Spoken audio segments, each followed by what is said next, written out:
এরপর ওকে, thank you. ঠিক আছে, যাও যাও।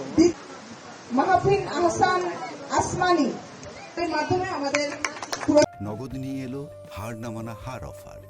সর্বনিম্ন 10,000 টাকা রেমিটেন্স নগদে পাঠালে থাকছে স্বর্ণের হার জেতার সুযোগ।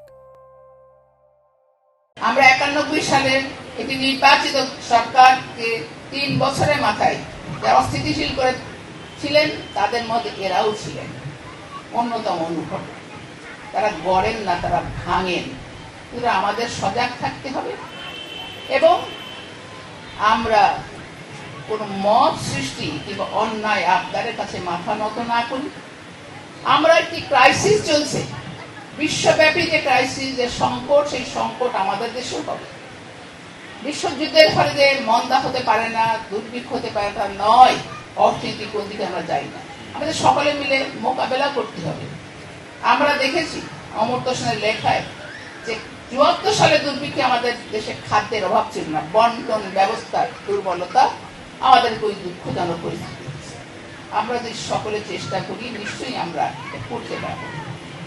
আমার বক্তব্য আমি বাড়াবো না। শহীদদের সঙ্গে আমার ব্যাপারটা যারা করেছেন, এই এলাকার যে তালিকাটি যেটি আমাদের তৌহিদ বলেছে, আপনারা লিপিবদ্ধ করবেন।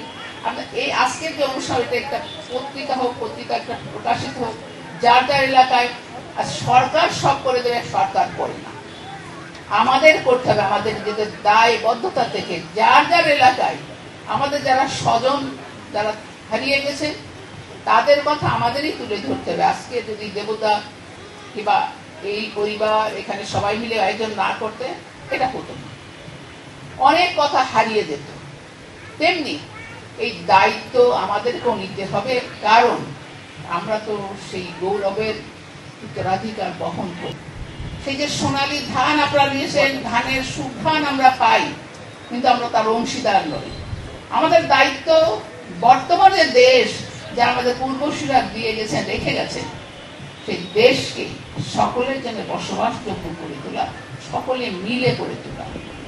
আমি আহ্বান জানাবো যে আজকে আমরা সকলে ঐক্যবদ্ধ থাকলে আমাদের সকল সংকট মোকাবেলায় সহজ হবে।